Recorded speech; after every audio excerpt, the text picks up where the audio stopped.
Is Taylor Ward a perfect fit for Kansas City? Find out in this edition of Locked On Royals.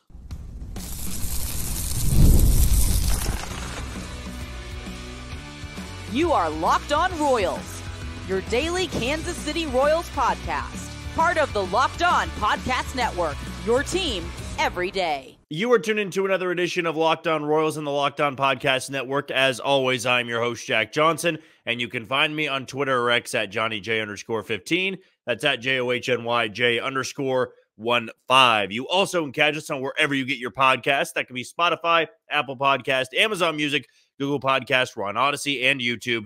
Just be sure to hit that follow button and subscribe. If you're a first-time listener and you want to know a little bit more about me and this show, I am based here in Kansas City. I work at Sports Radio 810 WHB, doing some hosting, some co-hosting, and a little bit of producing as well. But when it comes to this podcast, when you click on this link, you know that you're going to be getting 30 straight minutes of Royals baseball.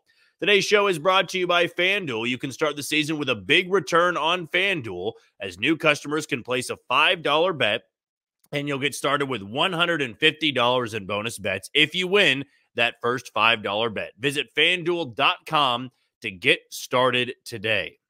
Well, it is officially the beginning, let's just call it the beginning of free agency, qualifying offers being accepted, extended, declined. Trades aren't quite happening just yet, which, I mean, doesn't make a ton of sense why we're talking about a trade in our opening segment when trades aren't even happening yet, but it's looking toward the future. We're obviously trying to go with the hypotheticals here, things that might happen, players that might fit into this 2025 Kansas City Royals roster. And as you've probably figured out by now, the focus of this team in the offseason is adding two bats to this lineup. They need a leadoff bat and they need a middle-of-the-order bat. And the Royals likely have a couple of guys in mind. We certainly know they've got their priorities.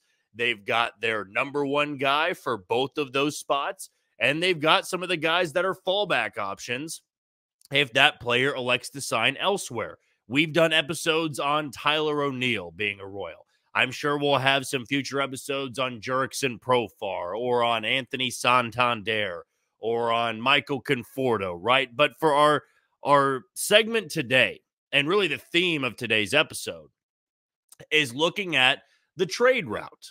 Because as I've expressed before on this podcast, I believe there is a better option for the leadoff spot through trade than through free agency. I've gone over countless pages, looked through projected contracts and what these players are being linked to, and I just can't find the perfect fit in free agency for a leadoff bat in Kansas City. They certainly could make it work. They could go get Jurickson Profar, and that would work at the top of the order. But I don't know if that's a perfect fit. And so as I brought up in yesterday's episode, what I've been doing, pretty much every single day is I look for articles and stuff that's being said about projections, which guys might be traded, and who they might be linked to. And one name that I really think makes almost perfect sense for Kansas City is Taylor Ward. Taylor Ward's an outfielder for the Los Angeles Angels. So let's start off right there. He's on a team that's not going to be very good. And even though the Angels went out and acquired Jorge Soler and they're going to be playing him in the outfield more, and they traded away Griffin Canning and they might be aggressive in free agency, you never really know with the Angels. In my opinion, they're going to be bad again in 2025. And Taylor Ward was somebody they entertained trading at the trade deadline because he was one of their more valuable pieces, and they could have gotten a decent return because of the years of control. But they decided to hang on to him. They decided to hang on to Luis Rengifo, and now you approach December when there's going to be the winter meetings, and that's when some trades can really start to heat up.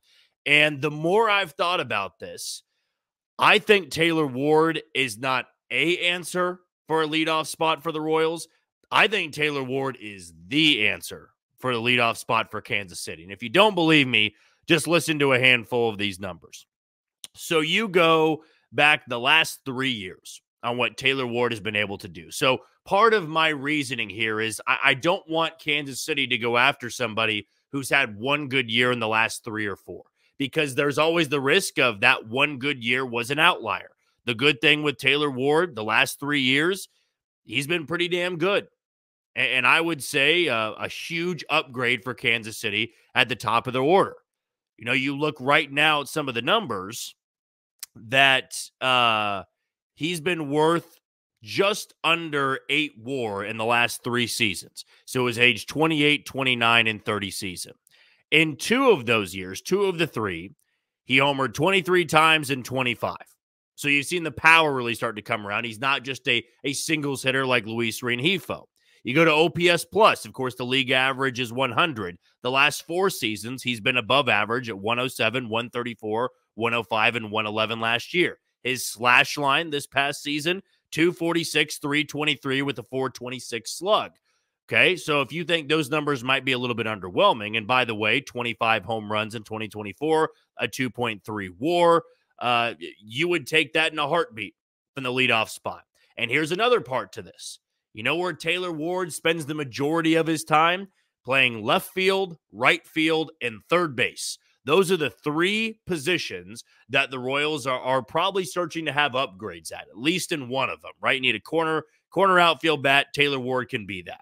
Okay, so what's the next great thing about Taylor Ward? Well, the advanced data on Taylor Ward is something that can really get you excited. You know, I'm not saying that it's the end-all, be-all. I am somebody, as a baseball fan, that takes both things into account, eye test, and the basic numbers. Then I also take into account the analytics. I'm not, super heavy on one side, because I think you can take as much data as you want when it comes to evaluating a baseball player. But for Taylor Ward, a lot of those advanced metrics support him being a great piece in 2025. So I go to Baseball Savant. That's the place you might go to look at some of those advanced numbers. He is in the 99th percentile in launch angle sweet spot. He's in the 94th percentile in chase percentage. He's got a 9.5% walk rate, and that's if you include the last 3 years. It's around that average. He does strike out a little bit too much, about 24.6% of the time. But then again, he's also 88th percentile in barrel percentage, 77th percentile in average exit velocity, 82nd percentile in expected slug. So all of those numbers look great. So you've got the eye test, you've got the basic numbers, and you've got the advanced data to back it up. What's the third part I want to go over? Well, he's a good defender. He was in the 84th percentile in outs above average, 72nd percentile in arm strength, and 63rd percentile in arm value. For a guy that can play multiple positions, you take that in a heartbeat. So, of all the options there and who we've brought up in the last couple of weeks, I think Taylor Ward makes the most sense. And in a couple of the articles that I read, one being on CBS Sports, Taylor Ward was linked to the Royals as being a perfect fit.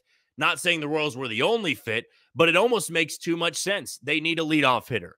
He has led off more at the top of the order than any other spot in the order over the course of his career. By the way, you look at his numbers from the leadoff position. He's at 152 games leading off. He is slashed 266, 336 with a 456 slug. So I look at those numbers and say that almost is the exact player the Royals are looking for. I also think affordable, right? I don't think the Angels are going to be asking for the moon for a guy like Taylor Ward. I do believe that it's going to, take a hit to your farm system, but Taylor Ward's somebody you plug at the top of your order and you feel really, really good about hitting him right ahead of Bobby Witt Jr. And then there's Vinny Pasquantino and Salvador Perez. He could be your everyday left fielder. He could play right field. He could play third base. You could keep him in the lineup every single day. It's just a matter of where does he play defensively.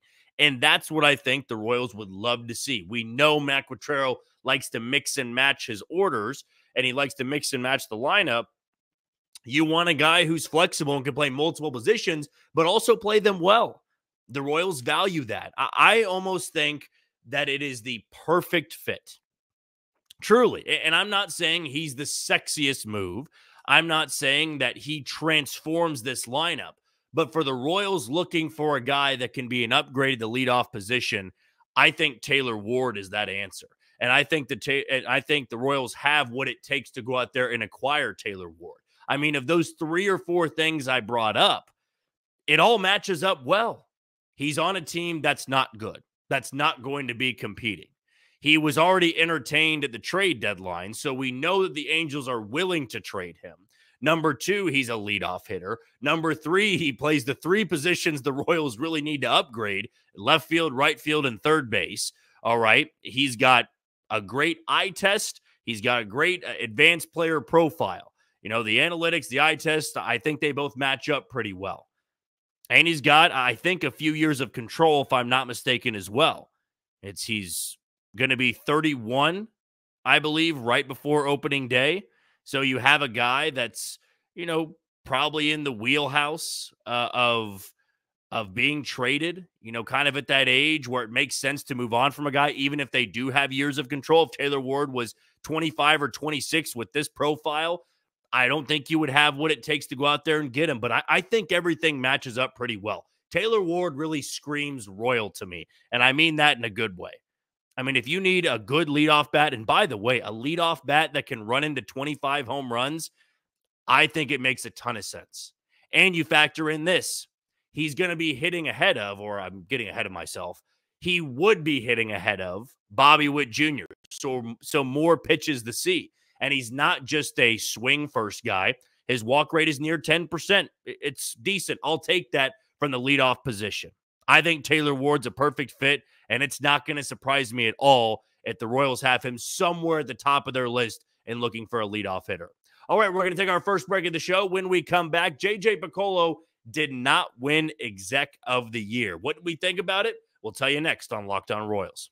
You are tuned into Locked On Royals and the Locked On Podcast Network. As always, I'm your host, Jack Johnson, and you can find me on Twitter or X at JohnnyJ_15. Want to give a shout out to our first sponsor today in Hims. Hims is changing men's healthcare by providing you with access to affordable sexual health treatments from the comfort of your couch. Hims provides access to a range of doctor-trusted ED treatments like chewable hard mints and Viagra and Cialis and their generics for up to 95% cheaper. The process is 100% online, so there's no need for uncomfortable doctor's visits. No insurance is needed either, and one low price covers everything from treatments to ongoing care. With hundreds of thousands of trusted subscribers, Hims can help you find the ED option that works for you. So start your free online visit today at hims.com/lockedon.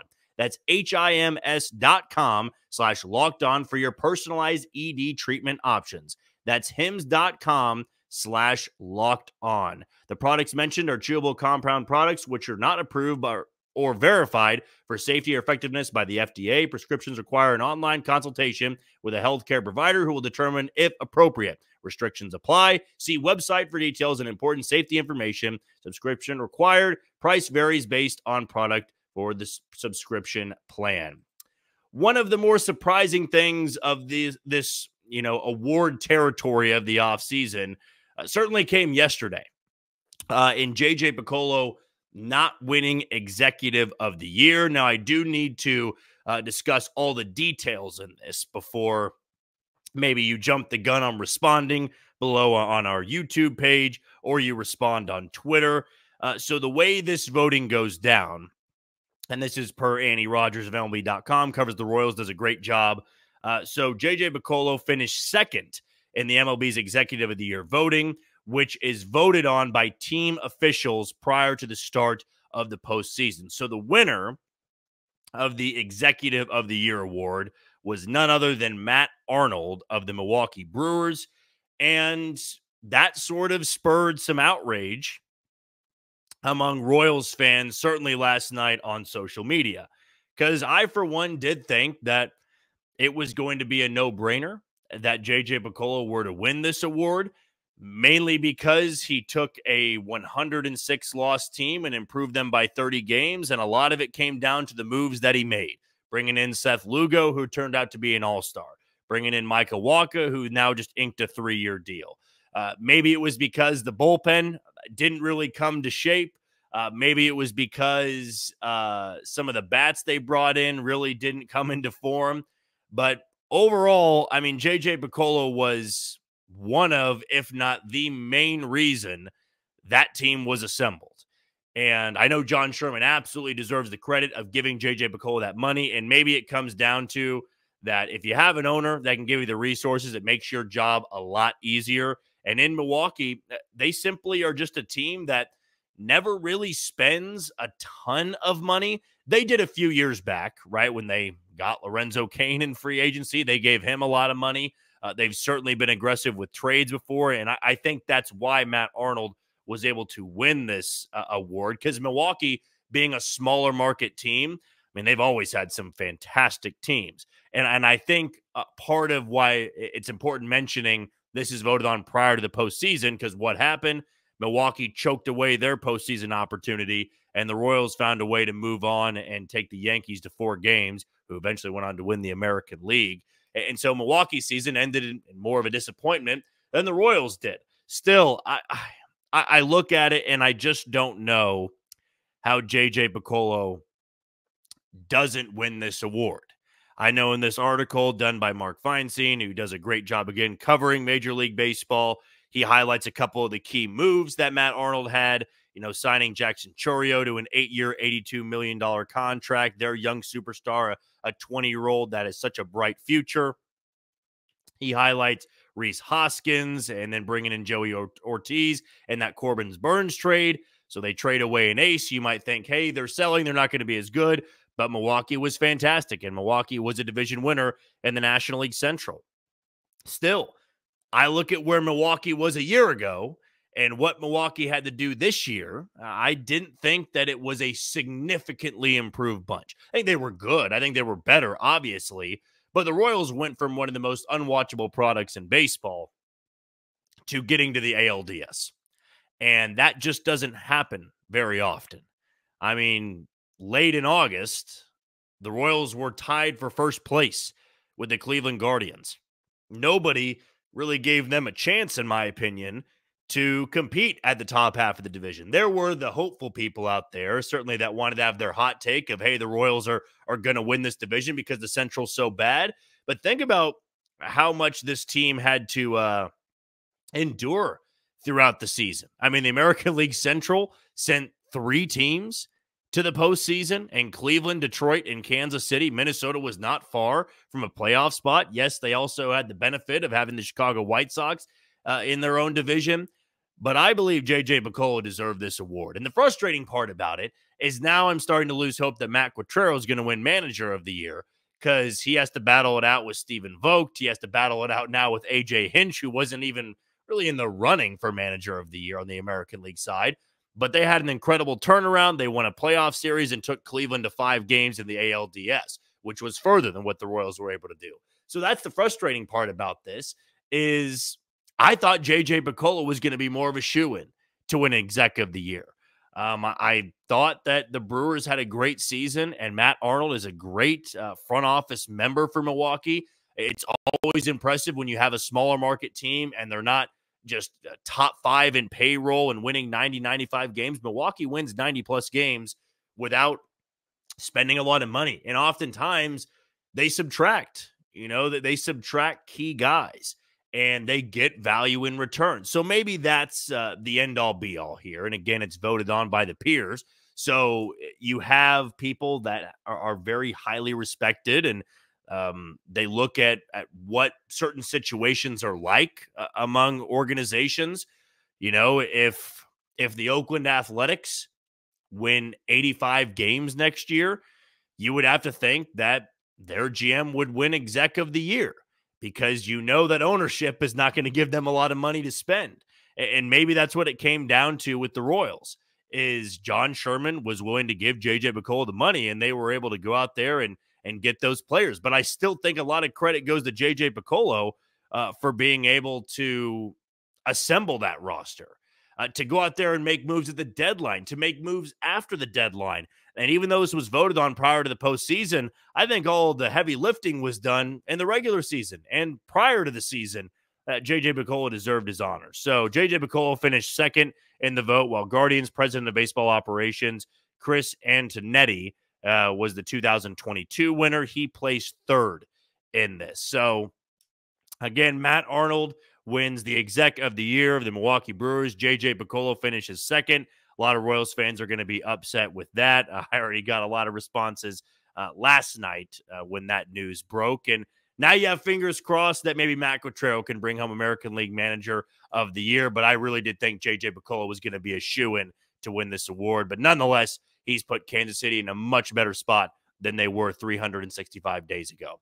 All right, we're going to take our final break of the show. When we come back, I did some digging on James McArthur earlier today, and I've got some interesting stats. They might be unpopular because I know the feeling toward James McArthur amongst the listeners of this podcast, but I've got some numbers that I did find to be interesting. We'll talk about that next on Locked On Royals. You are tuned into Locked On Royals and the Locked On Podcast Network. I'm your host, Jack Johnson, and you can find me on Twitter or X at JohnnyJ_15. Our last sponsor I want to give a shout out to is our title sponsor in FanDuel. Get ready to tackle the NFL action with FanDuel, America's #1 sportsbook. Because right now, new customers can bet $5 and get $150 in bonus bets if you win. The FanDuel Sportsbook app gives you everything you need to place live bets on the NFL all in one place. So when you get a hunch in the middle of the game, you can check out the latest stats, view live play-by-play, and so much more on the same page where you place your bets. Just visit FanDuel.com to join today. You'll get started with $150 in bonus bets if you win your first $5 bet. That's FanDuel.com. Never waste a hunch and make every moment more with FanDuel, an official sports book partner of the NFL. And for my pick, I'm actually going to go college basketball this Friday. Blue Blood Showdown in Lawrence, Kansas and North Carolina. I'll put some money down on the Kansas money line playing at home this early on in the season. KU looked good in their opener. North Carolina, not so much. Last segment I want to go over here involves a bullpen arm that was very controversial amongst Royals fans in 2024. It really was a roller coaster because Will Smith was taking a lot of heat early on in the year because he was signed to be this team's closer. He blew just about every single opportunity he had at the beginning part of April.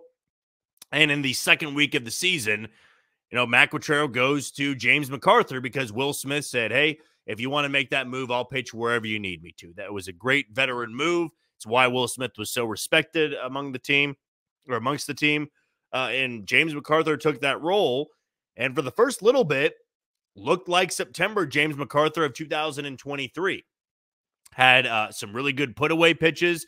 Command, for the most part, was there.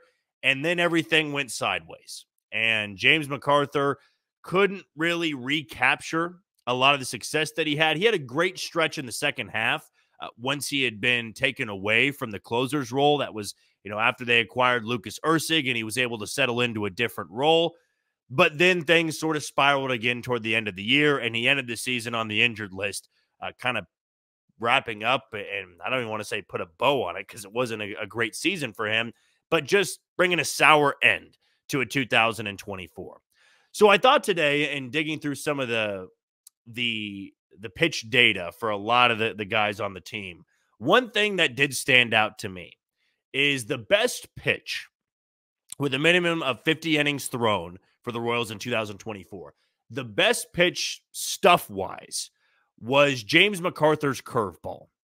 And I don't think that surprised me too much because when he threw that curveball, it had a lot of violent movement. If you can understand the Stat Stuff Plus, kind of evaluates everything about a pitch. What makes it so violent, the type of spin it has on it. It's pretty fascinating stuff.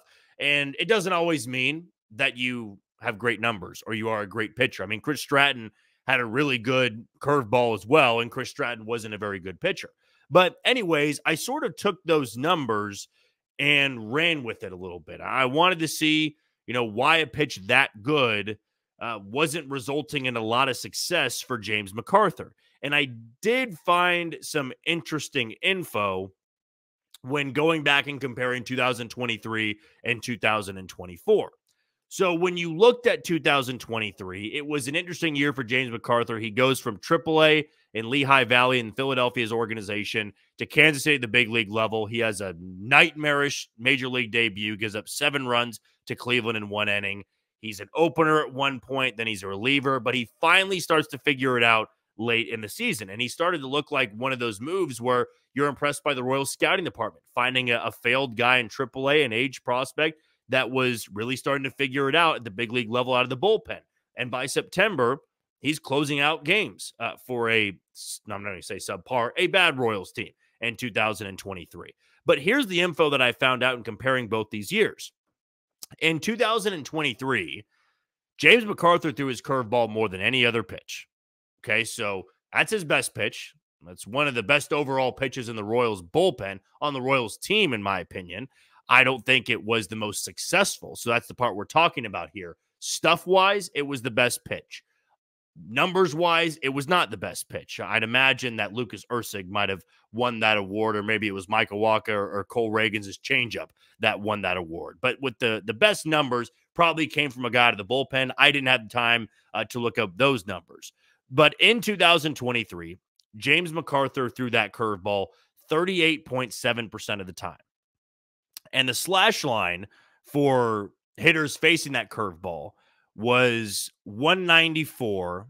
Looking for the OBP here. Doesn't look like I have it. So they hit 194 off the curveball in 2023 with an expected batting average of 115. Very successful. So you take those numbers and you think, well, just throw that curveball. Throw that more than any other pitch in 2024.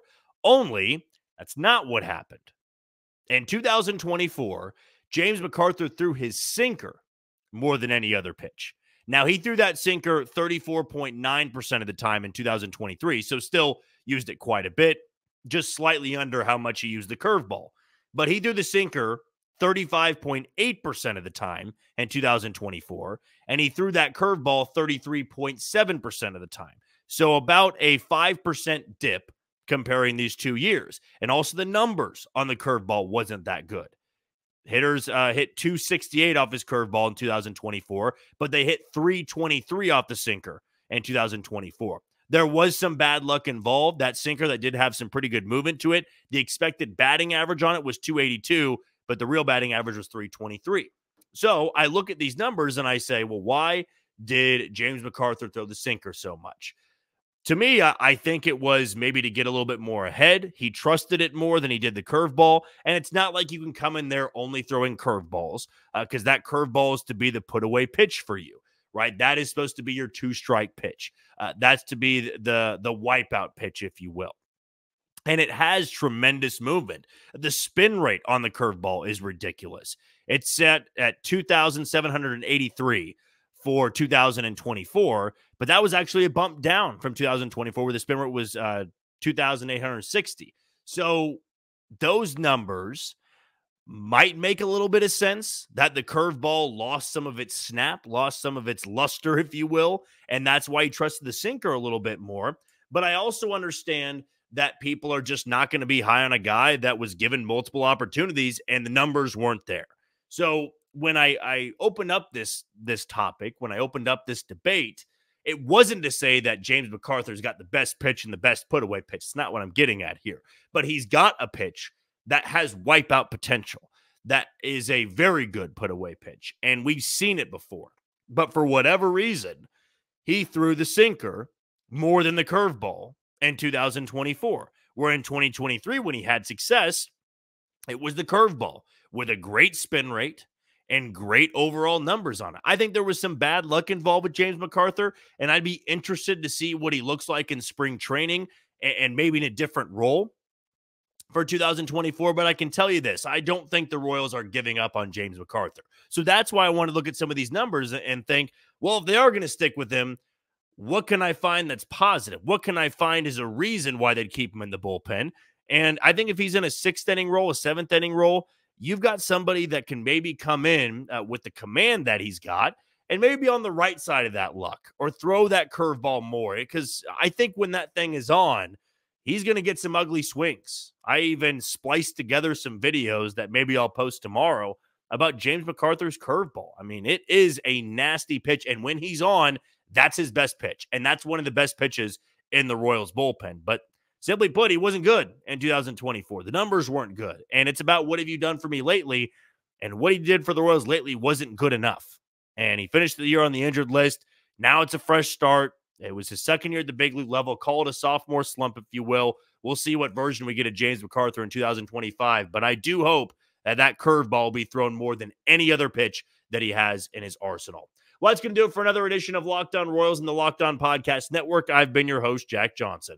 Thank you for making Locked On Royals your first listen today. For your second, find Locked On MLB as baseball guru Sully brings a daily blend of humor and baseball, keeping you updated on every rumor and story throughout the offseason.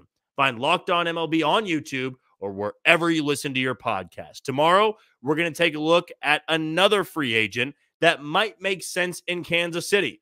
But until then, you take it easy, Kansas City.